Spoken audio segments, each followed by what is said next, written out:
저는 법률 상담 공작소 블로그를 운영하고 있는 우실장이라고 합니다. 오늘은 혼외자 또는 양자와 호적 정리하는 방법에 대해서 간략하게 알려드리도록 하겠습니다. 자신의 친자가 아닌데도 불구하고 본인의 호적, 즉 증명서상에 등재가 되어 있는 경우가 있습니다. 물론 친자가 아닌 자가 등재가 되었다 하더라도 당장 살아가는데 특별한 불이익이나 불편함은 존재하지 않습니다. 그러다 보니 그런 상황을 방치하고 살아가게 되는 것이 일반적인 것 같습니다. 그리고 예전만 하더라도 잘못된 호적을 바로잡는 방법을 알기에는 너무나도 힘든 것이 현실입니다. 그래서 어떤 분들은 예전에 주변 변호사 사무실이나 법원 또는 법무사 사무실에 가서 확인해 보면 이건 어렵고 할 수 없다는 말을 듣고 포기하는 분들도 있었습니다. 그만큼 예전만 하더라도 호적 정리하는 것에 대한 정보가 없었습니다. 그러다 보니 그런 상황을 방치하고 살아가게 되는 것 같습니다. 하지만 시간이 지나면 지날수록 잘못된 호적은 반드시 문제가 됩니다. 가장 큰 문제는 친자가 아닌데도 불구하고 상속이 발생한다는 사실입니다. 그리고 어떤 분들은 친자가 아닌데도 불구하고 본인의 호적에 자식으로 등재가 되어 있다 보니 기초수급을 받지 못하는 분들도 있습니다. 그래서 친자가 아닌 자를 자신의 호적에서 빼내야 하는 절차를 반드시 해야 합니다. 그러기 위해서는 반드시 법원에 소송을 해야 합니다. 이때 하게 되는 소송이 바로 친생자 관계 부존재 확인 소송입니다. 말이 어렵지 피고와 친자 관계가 성립하지 않는다는 것을 확인받는 소송입니다. 본 소송에서 가장 중요하고 핵심적인 것은 바로 유전자 검사 결과지입니다. 법원은 유전자 검사가 불가능한 경우를 제외하고는 반드시 유전자 검사를 제출하라고 합니다. 법원은 유전자 검사 결과지를 가장 객관적인 증거로 인정해주고 있습니다. 그러하기 때문에 반드시 유전자 검사는 해야 합니다. 일단 혼외자 또는 양자인 피고들과 연락이 되는지 또는 협조가 되는지를 우선 확인해 봐야 합니다. 만일 연락도 되고 협조도 되고 상대방도 동의한다라고 하면 그때는 소송을 하기 전에 유전자 검사를 하고 들어가는 것이 좋습니다. 이때 유전자 검사는 사설업체를 통해서 진행하더라도 큰 상관이 없습니다. 일단 유전자 업체에 전화를 해서 예약을 하면 같이 만날 필요도 없습니다. 출전비를 지급하면 각자가 있는 곳에서 유전자 검사를 할 수가 있습니다. 이때 유전자 검사는 단순 머리카락만을 뽑아서 업체에 주는 것이 아니라 업체 직원이 직접 와서 채취 장면을 사진도 찍고 신분증도 사진을 찍는 등 그런 작업을 해야 합니다. 이것이 바로 법원 제출용 유전자 검사입니다. 그런데 대부분의 분들이 피고와 연락을 안 하고 지내고 설령 연락이 되더라도 협조가 안 되는 경우들이 많습니다.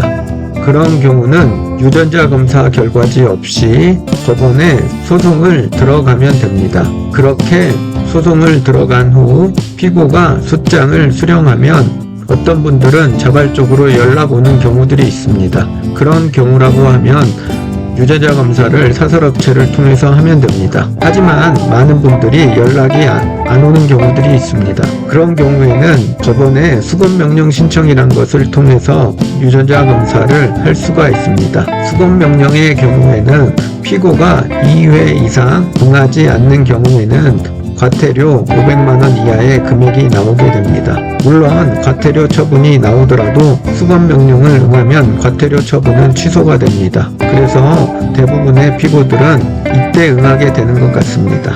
그렇게 유전자 검사를 하면 특별한 예외적인 경우를 제외하곤 호적은 바로잡을 수가 있습니다. 즉 소송을 해서 이길 수 있다는 말입니다. 이때 예외적인 경우는 피고가 입양의 효력이 발생한 경우입니다. 즉 원고가 자신의 호적에 피고를 등재하는 것에 동의를 했거나 암묵적 동의를 했고 이후 피고를 일정 기간 양육한 경우에 해당합니다. 입양의 효력이 발생한 경우에는 단순 피가 섞이지 않았다는 이유로는 호적 정리를 할 수가 없고 파양의 요건이 있어야지만 호적 정리를 할 수 있습니다. 저희가 해보면 입양의 요건이 갖추어진 피고들은 종종 있습니다. 하지만 그런 피고들이 대부분 파양의 요건에 해당되어 패소를 하는 경우들이 많습니다. 왜냐하면 대부분의 피고들이 본인들의 사회생활을 하거나 그렇게 된 이후에 원고들과 전혀 연락을 하지 않고 지내게 됩니다.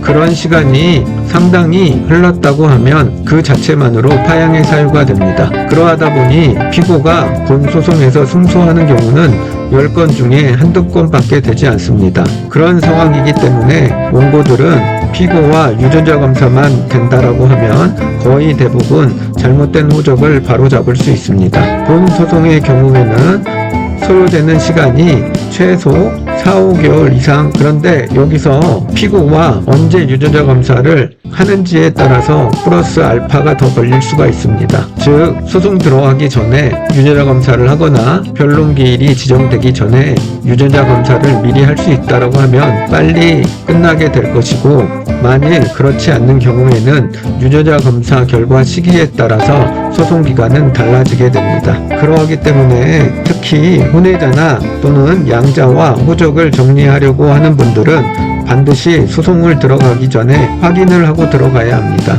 즉 상대방인 피고와 연락이 되는지 협조가 되는지 여부를 파악을 하고, 협조가 된다라고 하면 유전자 검사를 미리 하고 들어가는 것이 가장 좋고, 그렇지 않는 경우에는 하루빨리 숙장을 넣은 다음에 법원에 수검명령 신청을 반드시 해야 합니다. 종합해보면 혼외자와 양자의 호적을 정리하기 위해서는 대부분의 경우 그들을 피고로 해서 법원에 친생자 관계 부존재 확인 소송을 해야 합니다. 본 소송에서 가장 중요한 것은 유전자 검사 결과지이고, 이것은 상대방의 협조 여부에 따라 소송 전에 할 수도 있고 아니면 소송을 들어가서 수검명령이라는 절차를 통해서 할 수 있습니다. 유전자 검사만 실행이 된다라고 하면 특별한 경우를 제외하고 대부분 피고와 호적 정리가 가능합니다.